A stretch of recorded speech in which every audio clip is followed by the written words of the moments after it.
जब छोटी सी लड़की को पहली बार शांगगुआन हवेली के बड़े बड़े दरवाजों से अंदर लाया गया, उसे कहा गया कि हवेली के 4 गोद लिए हुए बेटों में से किसी एक को अपना पिता चुनो। वो बहुत छोटी थी। उसने बस उस शख्स की तरफ इशारा किया जो सबसे ज्यादा नरम और मेहरबान लग रहा था। उसके सर पर हाथ फेरा और बोला, तुमने बिल्कुल सही चुना।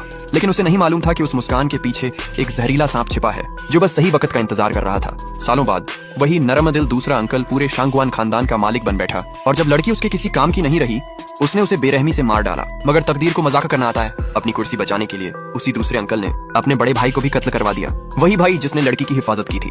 शायद ये आसमान की रहमत थी या फिर उस बेकसूर रूह का इनकार जो इतनी जुल्म से मरी थी। जब उसने दोबारा आंखें खोली, वो वापस उसी दिन लौट आई जिस दिन उसे पहली बार हवेली लाया गया था।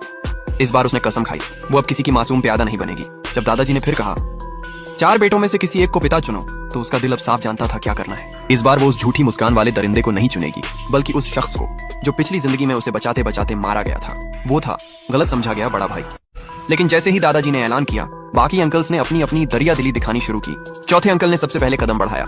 एक नीले हीरे का हार, हार्ट ऑफ द ओशन, उसके हाथों में रखा। वो मुस्कुराया और बोला, अगर तुमने मुझे चुना तो तुम दुनिया की सबसे शाही छोटी प्रिंसेस बन जाओगी। तीसरे अंकल ने भी हार नहीं मानी।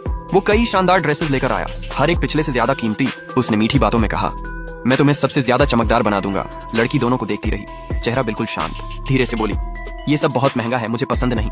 फिर दूसरा अंकल आगे बढ़ा, वही जिसने उसे पिछली जिंदगी में मारा था। वो झूठी मुस्कान के साथ नीचे झुका और हाथ में वही सफेद खरगोश बढ़ाया। उसे पूरा यकीन था कि बच्ची फिर पिघल जाएगी। लेकिन इस बार लड़की ने उसकी आंखों में सीधे देखा और साफ कहा, मुझे तुम पसंद नहीं हो, मैं तुमसे नफरत करती हूँ, मुझे तुम्हारा तोहफा नहीं चाहिए। फिर उसने मुड़कर बड़े भाई की तरफ इशारा किया, वो शख्स जिसे कोई खास तवज्जो नहीं देता था। मुझे ये अंकल पसंद है, मैं चाहती हूँ ये मेरे पापा बने। सारा हॉल खामोश हो गया। दादाजी थोड़े हैरान हुए, बोले, बेटा सोच लो। मगर लड़की की नजरें अडिग थीं। वो पहले ही तय कर चुकी थी, इस जिंदगी में वो अपने पापा को ऊंचाई तक पहुंचाएगी।